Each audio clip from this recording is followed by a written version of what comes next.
दोस्तों, जनगणना का समय चल रहा है। ऐसे में एक टीचर अपनी ड्यूटी के दौरान एक घर पर जाते हैं, लेकिन वहां जाने के बाद उनकी नीयत बदल जाती है, क्योंकि वो एक विधवा का घर होता है। विधवा बहुत परेशान थी, नौजवान थी, घर में अकेली रहती थी। उसका एक 3 साल का बेटा था, लेकिन इतनी परेशानी के बावजूद वो इज्जत से बिठाती है, चाय पानी पिलाती है, और जिस वजह से जो टीचर थे उनका दिल पिघल जाता है, क्योंकि सुबह से ही वो अपनी ड्यूटी कर रहे थे, एक से एक घरों में भी गए थे, लेकिन कोई उन्हें पानी तक नहीं पूछा था। भूख प्यास से वो परेशान थे, और एक गिलास पानी वो जो महिला उनको देती है वो उन्हें अमृत समान लगता है। और इस वजह से दोस्तों वो बहुत खुश होते हैं। और उसके बाद जो होता है दोस्तों, एक बहुत ही हैरान करने वाली शानदार कहानी है। आइए जानते हैं पूरी कहानी इस वीडियो में। लेकिन वीडियो में आगे बढ़ने से पहले बस वही रिक्वेस्ट, वीडियो को लाइक कर दीजिए, चैनल को भी सब्सक्राइब कर लीजिए, ताकि मेरा हौसला बढ़ता रहे। दोस्तों, ये कहानी है उत्तर प्रदेश के संत कबीर नगर जिले की। बात है 22 मई 2026 की। एक टीचर जिनका नाम प्रभात होता है, जूनियर हाई स्कूल के वो अध्यापक थे। उनकी उम्र करीब 32 साल की होती है। अपनी ड्यूटी कर रहे थे।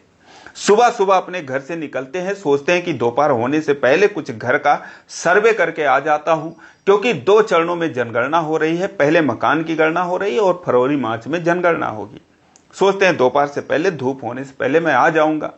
लेकिन उस दिन वो अकेले ड्यूटी कर रहे थे, उनके साथ का जो था वो छुट्टी ले रखा था, तो इसीलिए उनसे ज्यादा काम होता नहीं है। सोचते यार काम ज्यादा हुआ नहीं, चलो अब शाम तक ही कर लेता हूं। और इस वजह से दोस्तों शाम तक वो अपनी ड्यूटी करते हैं, लेकिन भूख प्यास से परेशान हो जाते हैं। 4 बजे एक आखिरी घर जो कि गांव के बाहर बना हुआ था, सोचते हैं चलो इसी घर का सर्वे करके ये गांव निपटा के और फिर अपने घर जाता हूं। जाते हैं उस घर पे, दरवाजा खटखटाते हैं। दरवाजा जब खटखटाते हैं तो अंदर से एक महिला, जिसकी उम्र करीब 26 साल की होती है, नाम होता है सीमा, वो कहती है कि कौन है बाहर, और घर में कोई नहीं है, किससे मिलना है। तो वो कहते हैं कि किसी से नहीं मिलना है, ऐसे कोई मिलना नहीं है, बस पूछताछ करनी है, हम जनगणना करने के लिए आए हैं, आप ही बता दो जो पूछताछ करनी है। दोस्तों वो दरवाजा खोलती है। उसके बाद ये पूछते हैं, उसका नाम पूछते हैं, कहती है सीमा नाम है। क्या उम्र है? 26 साल। पति? कहती है पति नहीं है। उसके बाद कहती है मैं हूं और मेरा ये बेटा है 3 साल का, अमन नाम है। कहते हैं सास ससुर? कहती है वो अलग घर पर रहते हैं, गांव में रहते हैं। अब वो ये सारा चीज लिखना चाहते थे, लेकिन वहां बैठने की कोई जगह नहीं थी। कहते हैं कोई कुर्सी है घर में? तो कहती है नहीं, कुर्सी नहीं है, लेकिन आप आइए इस पर बैठ जाइए। दोस्तों घर के अंदर थोड़ा सा ही एक तख्त रखा हुआ था, उसी तख्ते पर वो बैठ जाते हैं। उसके बाद जब वो लिखने लगते हैं तो सीमा कहती है कि क्या कोई सरकारी मदद भी मिलेगी, क्योंकि बहुत परेशानी है। वो कहते हैं नहीं, सरकारी मदद के लिए तो ये सर्वे नहीं हो रहा है, सर्वे तो बस आपके मकान की हो रही है, उसके बाद जनगणना होगी, क्या आपको कोई सरकारी लाभ नहीं मिलता? कहती है नहीं, कोई लाभ नहीं मिलता, और 3 साल पहले जब मेरा बेटा मात्र 5 दिन का था, तभी मेरे पति की मौत हो गई। सास ससुर से भी कुछ देते नहीं है, और बस किसी तरीके से गुजर रही है, राशन मिल जाता है। तो कहते हैं अब फिलहाल ये तो लाभ वाला स्कीम नहीं है। फिलहाल वो बैठते हैं, बैठकर यही सब बात कर रहे थे, तो वो कहती है कि पानी पिएंगे सर? तो अब दोस्तों पानी का नाम सुनते ही उनका कंठ एकदम सूख गया था। कहते हैं अगर एक गिलास पिला दोगी तो बड़ी मेहरबानी होगी, और प्यास तो लगी ही है। जाती है दोस्तों, एक गिलास पानी लेकर आती है, लेकिन जैसे ही वो पीने वाले होते हैं, कहती है 1 मिनट मेरी बात सुन लीजिए। प्रभात ठहर जाते हैं। कहते हैं क्या बात है? कहती है कि मैं छोटी बिरादरी की हूँ, मेरी जाति ये है, और बाद में आपको बुरा ना लगे इसीलिए मैं बता रही हूं, तो क्या आप ये पानी पी सकते हैं? अब दोस्तों वो हंसने लगते हैं, कहते हैं कि क्या बात कर रही हो, और जाति धर्म से नहीं, व्यवहार से इंसान की पहचान होती है। और सुबह से ही मैं एक से बढ़कर एक घरों में गया, लेकिन कोई मुझे एक गिलास पानी तक नहीं दिया, और यहां पर तुम मुझे पानी पिला रही हो, इज्जत से बिठाई हो, तो मेरे लिए तो सबसे अच्छी इंसान आप ही हो। और उसके बाद दोस्तों ये कहते हुए वो पानी पी लेते हैं। उसके बाद वो कहती है ठीक है सर, मैं चाय भी बना देती हूँ। अब वो चूल्हा जलाती है, लकड़ी का चूल्हा था, चाय बनाती है, काली ही चाय बनाती है क्योंकि घर में दूध नहीं था। चाय पीते हैं, कहते हैं अब जाकर सुकून मिला।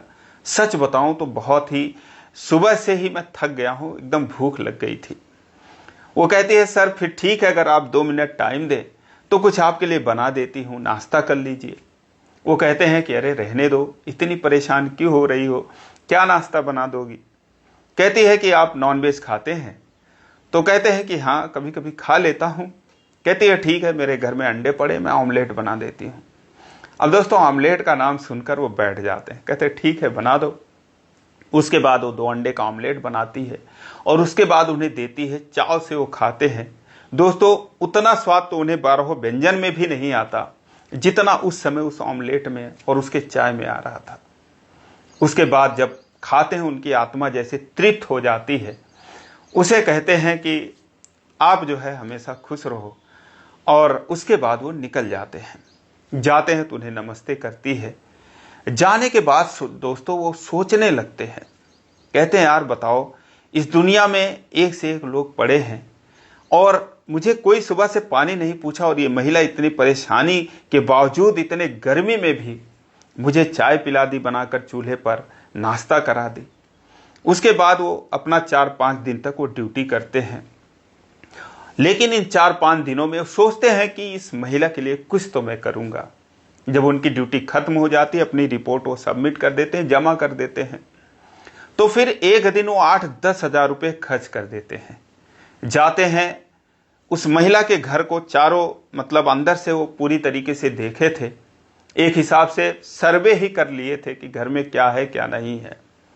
दोस्तों सिलेंडर लेते हैं, आजकल तो परेशानी है फिर भी वो लेते हैं। एक चूल्हा खरीद लेते हैं, ग्रोसरी का सामान खरीद लेते हैं, घरेलू सामान, सारा चीज़, तेल, साबुन, क्रीम, पाउडर, जो भी था, जो भी उनके समझ में आया। उसके बच्चे के लिए खिलौना खरीद लेते हैं, उसके लिए बच्चे के लिए कपड़ा खरीद लेते हैं। यानी कि 3-4 घंटे की शॉपिंग करते हैं। और उसके बाद उनके पास एक कार होती है, छोटी सी वैगनआर कार थी, उसमें लाद कर वो उसके घर पर पहुंचते हैं। जाते हैं, दरवाजा खटखटाते हैं। सीमा एक बार फिर दरवाजा खोलती है तो उन्हें देखकर तो पहचान जाती है, नमस्ते करती है, कहती है नमस्ते सर जी, और आइए बैठिए। बैठ जाते हैं। पूछती है कि आज कैसे आना हुआ। तो कहते हैं कि भाई उस दिन आपने जो मुझे चाय नाश्ता कराई थी, सच बताऊं तो मेरी आत्मा तृप्त हो गई थी, तो मैंने भी सोचा मेरा भी कुछ फर्ज बनता है, आपको कुछ दे दूं उसके बदले। अब दोस्तों इतना सुनते ही वो सोचने लगती है क्या देंगे ये। उसके बाद वो जाते हैं, अपनी गाड़ी से एक एक करके सारा सामान निकालते हैं दोस्तों, लाकर रखते हैं उसके घर में, जैसे घर भर जाता है। जब ये सारा सामान वो देखती है तो वो रोने लगती है, क्योंकि उसका बेटा अपने खिलौने पाकर इतना खुश होता है कि उतना उसने कभी उसको खुश देखा नहीं था। वो रोने लगती है। कहते हैं कि क्या हुआ। कहती है कि सर इतना सामान मैंने आज तक एक साथ नहीं देखा। घर में कभी तेल था तो हल्दी नहीं, हल्दी था तो नमक नहीं। इसी तरीके से आपने जो है मेरा घर भर दिया, इतना लाने की क्या जरूरत थी। कहते रहे कोई बात नहीं, कहाँ ज्यादा सामान है, कितना दिन चलेगा। और उसके बाद दोस्तों वो बैठते हैं, उनके लिए वो पानी लाती है, जो भी वो बिस्किट वगैरह लाए थे, मिठाई भी लाए थे। फिर ये कहते अच्छा ठीक है मैं चलता हूँ, कोई ज़रूरत होगी छोटी मोटी तो मुझे बता देना। उसका वो फ़ोन नंबर ले लेते हैं, उसके पास छोटा सा फ़ोन था, अपना नंबर लिख कर दे देते हैं। लेकिन वो कहती है नहीं अभी रुकिए, चाय पीते जाइए। उसके बाद दोस्तों वो सिलेंडर वगैरह जोड़ देते हैं, और वो जलाना तो जानती थी, ऐसी बात नहीं है नहीं जानती थी। उसके बाद वो चाय बनाती है, जो भी उसके साथ लाए थे खाने पीने की चीज़ें, दोनों लोग खाते हैं। वो कहते हैं नहीं तुम भी खाओ बैठकर, तभी अच्छा लगेगा। दोस्तों वो खाती है और उसके आंख से आंसू भी गिर रहे थे। मास्टर साहब उसे देखते हैं, बहुत खुश होते हैं, उस बच्चे को देखकर बहुत खुश होते हैं। अमन उनसे बात करता, कहता आपके पास भी खिलौने हैं? तो कहते हैं हाँ मेरे पास भी हैं, अगली बार और ले आऊंगा तुम्हारे लिए। दोस्तों वो उनसे घुल मिल जाता है और उसके बाद वो निकल जाते हैं वहां से। लेकिन अब रोज ही एक बार उसके घर पर वो चले जाते थे, क्योंकि कहीं ना कहीं दोस्तों पहली ही नज़र में जो सीमा थी वो उनके दिल में बस जाती है। वो जाने लगते हैं, बातचीत करते हैं। बातचीत के दौरान जब 2-3 दिन जाते हैं तो वो कहीं घूमने जाने वाले थे और कहते हैं कि ऐसा है, मैं 2-3 दिनों के लिए कहीं घूमने जा रहा हूँ, 4-5 दिन बाद आऊँगा। कहती है कहाँ पर जा रहे हैं? कहते हैं कि दोस्तों के साथ जा रहा हूँ और मनाली जा रहा हूँ घूमने। कहती है मनाली ये कहाँ पर है? कहते हैं मनाली नहीं पता तुम्हें? कुल्लू मनाली शिमला ये सब नाम नहीं सुना है? कहते हैं कि हाँ सुनी हूँ। तो कहते हैं वहीं पर जा रहा हूँ, यहाँ पर बहुत गर्मी है और ड्यूटी से परेशान हो गए और सारे लोग जा रहे हैं। वहाँ पर जाने पे थोड़ा ठंडा मौसम रहता है, वहाँ पर बर्फ़ वगैरह भी पड़ती है, देखने में अच्छा लगता है। कहती है बर्फ़ भी पड़ता है वहाँ पर? तो कहते हैं कि हाँ।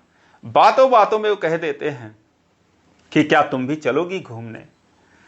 दोस्तों वो कहती है अरे मैं कहाँ जाऊँगी घूमने, मेरी इतनी कहाँ नसीब है। उसके बाद वो पूछते हैं कि क्यों, क्या हुआ आखिर, तुम्हारे पति की मौत कैसे हुई? तो कहती है कि सोफे और गद्दे का काम कर रहे थे और धूप लग गई या क्या हुआ, अचानक से तबीयत खराब हुई। करीब 3 साल पहले जब ये 5 ही दिन का था मेरा बेटा, उसी समय मौत हो गई। उसके बाद वो उन्हें बड़ा दुख होता है। फिलहाल वो कहते हैं चलो ठीक है, फिर शादी वादी के बारे में कुछ नहीं सोचा क्या? अभी तो तुम्हारी सारी उम्र पड़ी है। कहती है कि हाँ अब किससे करें शादी, मेरी सास जो है अपने भाई के लड़के से लगवा रही थी, उनके दूर का भाई लगता था, लेकिन वो लड़का किसी काम का नहीं था, शराबी था और इधर उधर घूमता रहता था, उसकी नीयत भी ठीक नहीं थी। इसलिए मैंने नहीं किया तो मेरी सास नाराज हो गई, सास नाराज हो गई तो ससुर भी नाराज हो गए, इसीलिए मैं यहाँ पर अकेली रहती हूँ। एक कमरे का घर जो है वो मेरे पति ने ही बनवा दिया था। अब दोस्तों उसकी कहानी सुनकर इन्हें सच में बड़ा दुख होता है। फिलहाल ये वहाँ से चले जाते हैं, लेकिन दोस्तों अगर कोई बात मन में अगर पड़ जाए तो उसके प्रति जो जिज्ञासा है वो बढ़ती ही जाती है। कहीं ना कहीं जो ये थे प्रभात थे, वो भी सोच रहे थे कि काश मैं इसे लेकर साथ में घूमने जाता तो बहुत अच्छा रहता। कहीं ना कहीं ये बात वो भी सोच रही थी कि काश मैं भी बर्फ़ वगैरह, ठंडे जगह, पहाड़ वगैरह मैं भी देखती। शाम को जब बात होती है तो इस बात का जिक्र वो प्रभात से कर देती है। फ़ोन पर कहती है कि क्या आप मुझे सचमुच में अगर मैं जाना चाहूँ तो मुझे ले चलोगे? वो कहते हैं अरे क्यों नहीं ले चलूँगा, मेरी इतनी कहाँ किस्मत कि आप मेरे साथ चलो, और चलो ना, तैयार हो जाओ, क्यों नहीं ले चलूँगा। कहती है लेकिन आपके घर वाले क्या कहेंगे? कहते हैं क्या कहेंगे घर वाले, किसी को पता थोड़ी ना चलेगा, मुझे तो डर है तुम्हारे घर वाले ना कुछ कहें। बोले कि मेरे घर वाले क्या, अगर पता चलेगा तो सास ससुर तो जरूर ही कुछ कहेंगे। लेकिन दोस्तों अब ये दोनों प्लान बना लेते हैं। अब उन्हें अगले दिन अपने दोस्तों के साथ जाना था, दोस्तों के साथ जाने का प्लान वो स्किप कर देते हैं।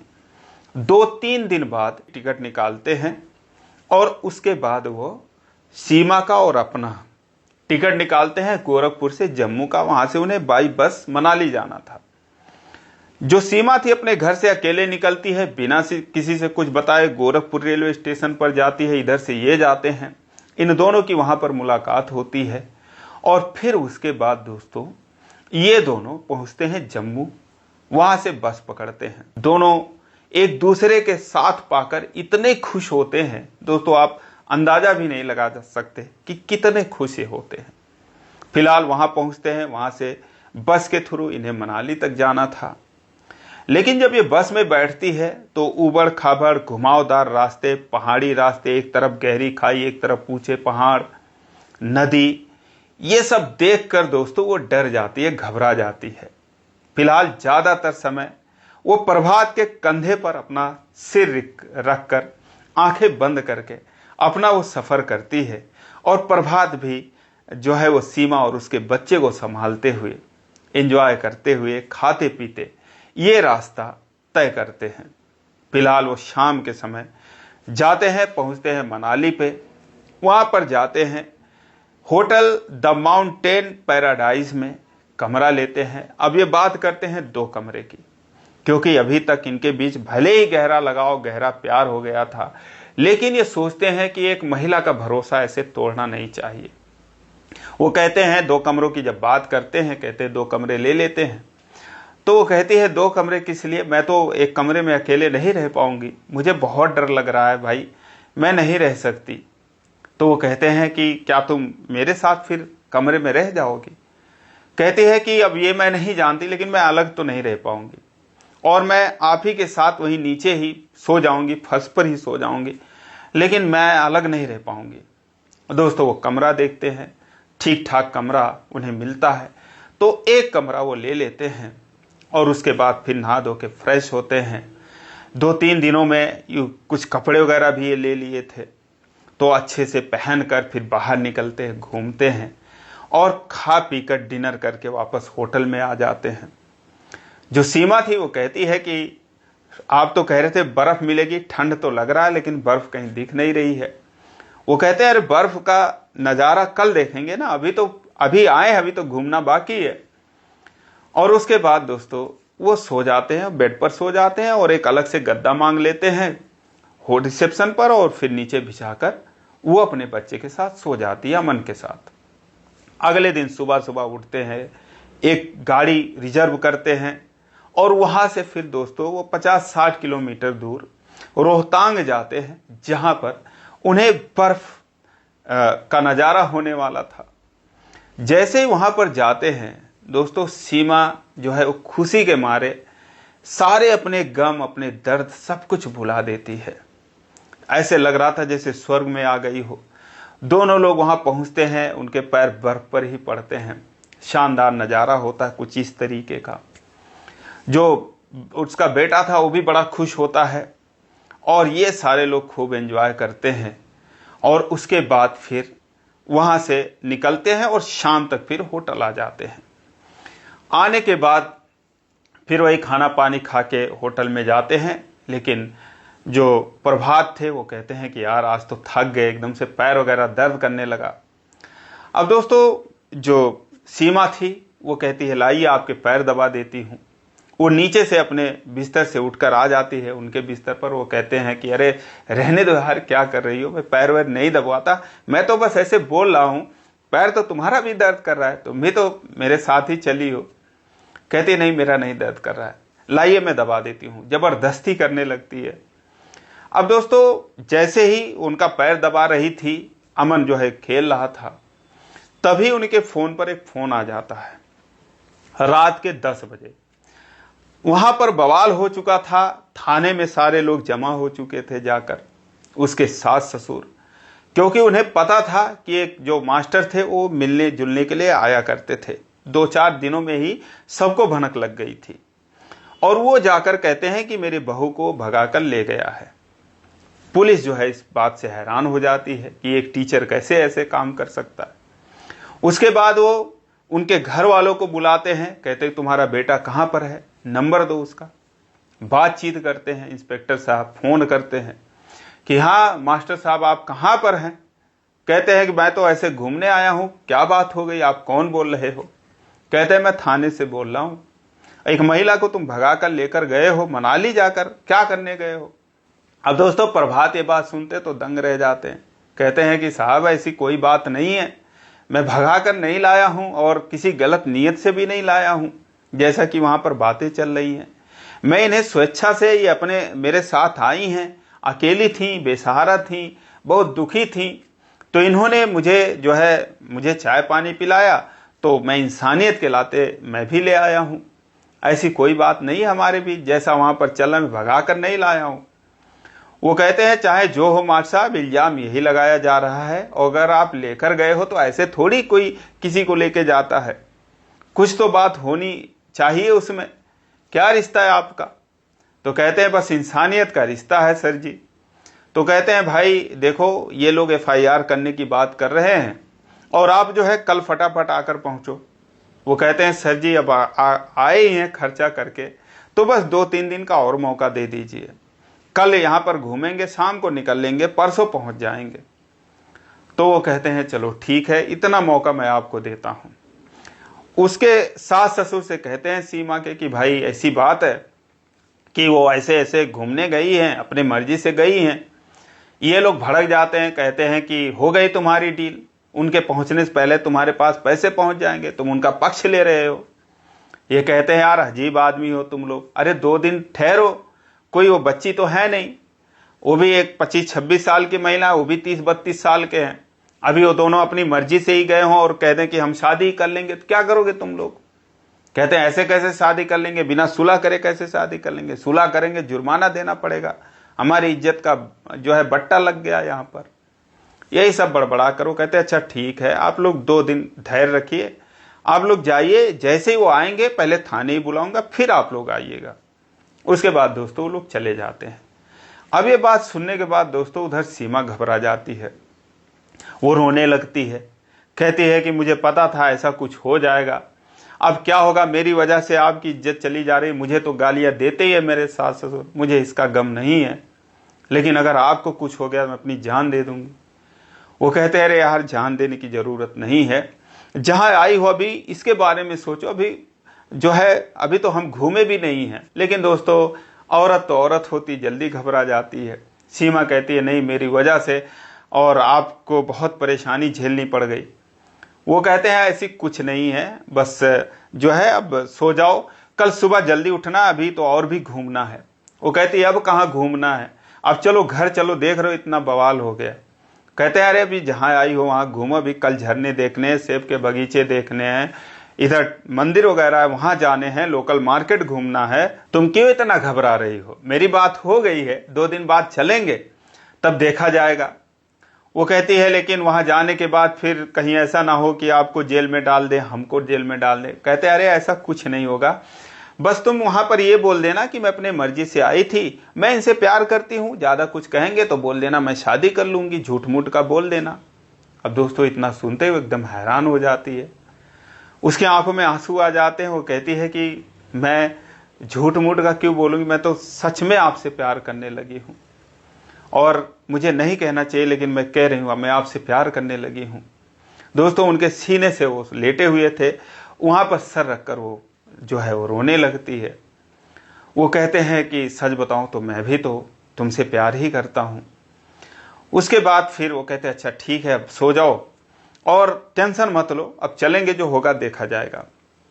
उसके बाद सुबह जो है वो जल्दी उठते हैं, जो भी घूमना था वो घूम कर ही दम लेते हैं और उसके बाद फिर घूम घाम के और फिर वो जो है शाम को निकलते हैं वहां से। अगले दिन जाकर शाम को वो आते हैं गोरखपुर, वहां से आते हैं संत कबीर नगर। वहां पर जैसे ही ये जाते हैं सबसे पहले ये दोनों थाने पर पहुंच जाते हैं, क्योंकि इन्हें पता था गांव में जाएंगे बदनामी बवाल यही सब होगा। थाने पे पहुंचते हैं, वहां पर इंस्पेक्टर साहब से मुलाकात करते हैं और उसके बाद वो उनके परिजनों को बुलाते हैं। अब ना सिर्फ सीमा के सास ससुर को दिक्कत थी, बल्कि जो प्रभात थे उनके भी माता पिता, उनके भी परिजनों को इस रिश्ते से दिक्कत थी, क्योंकि वो एक से बढ़कर एक रिश्ते आ रहे थे। शादी अभी तक इन्होंने की नहीं थी, अब 1-2 साल में इनकी शादी हो जाती, लेकिन इन्होंने जो है ये शादी ना करके और यहाँ पर जो है इसको इसके साथ चले गए। वो इल्जाम लगाने लगते हैं सीमा पर, उसके सास ससुर पर, कि तुम सारे लोगों की मिली भगत है, एक नौकरी वाले लड़के को फंसाने के लिए तुम लोगों ने जादू टोना किया होगा, कुछ खिलाया पिलाया होगा, इस तरीके से बातें होती हैं। लेकिन दोस्तों जो प्रभात के माता पिता थे वो भी पढ़े लिखे थे, वो कहते हैं मम्मी पापा कैसी बात कर रहे हो आप, कौन खिला पिला देगा, ऐसा ये सारी चीज़ें आप बात कर रहे हो। बस मुझे ये बहुत अच्छी लगती है, बहुत ही अच्छी महिला थी, तो मैं इनको लेकर चला गया और मैं सच बताऊं तो मुझे बहुत ही अच्छी लग रही हैं, मैं इनके साथ जीवन भी बिताने के लिए तैयार हूं। और दोस्तों उसके बाद जो है अब वो लोग कहते हैं नहीं सुलह समझौता करो, इतना जुर्माना वगैरह दो। अब दोस्तों जब बहुत हंगामा होता है, इंस्पेक्टर साहब भी परेशान हो जाते, कहते यार फाइनली बताओ तुम लोग क्या फैसला लिए हो, क्या करना चाहते हो। उसके बाद ये जो है बता देते हैं कि क्योंकि लौटते टाइम ये लोग फैसला कर चुके थे कि हमें जीवन भर अब साथ रहना है। प्रभात कहते हैं कि भाई हम तो शादी करेंगे। सीमा से पूछते हैं तो वो भी हाँ में जवाब देती हैं, कहते हैं ठीक है। जब उनका ये फैसला लोग सुनते हैं तो पुलिस भी कहती है देखो अब इसमें तो कुछ होगा नहीं, आपसी रजामंदी शादी करेंगे। कहते ठीक है, आप लोग यही काम शादी करने के बाद करते, घूमने जाते। कहते हैं हमारे पास समय नहीं था। कहते हैं ठीक है, अब समय अब कर लो। उसके बाद दोस्तों ये अपना अब कोर्ट मैरिज करेंगे। अभी तो ये बस कुछ ही दिनों की बात है। फिलहाल वहीं पर एक मंदिर था। ये जो है प्रभात जो है वो सीमा को पत्नी के रूप में स्वीकार करते हैं, उनकी मांग भरते हैं। अभी ये दोनों साथ में नहीं हैं। सीमा जो है अभी अपने मायके चली गई हैं और प्रभात जो है अपने माता पिता के साथ हैं। जैसे इन्हें मौका मिलेगा, कोई उचित मुहूर्त देखेंगे दोस्तों, धूमधाम से शादी भी करेंगे। फिलहाल ये रही सीमा और प्रभात की स्टोरी। दोस्तों आपको कैसी लगी कमेंट में जरूर बताएं और इसी प्रकार की कहानी के लिए इस चैनल को सब्सक्राइब करें। वीडियो को लाइक नहीं किया अभी तक तो लाइक कर दीजिए। फिर मिलेंगे अगले वीडियो में, तब तक के लिए जय हिंद।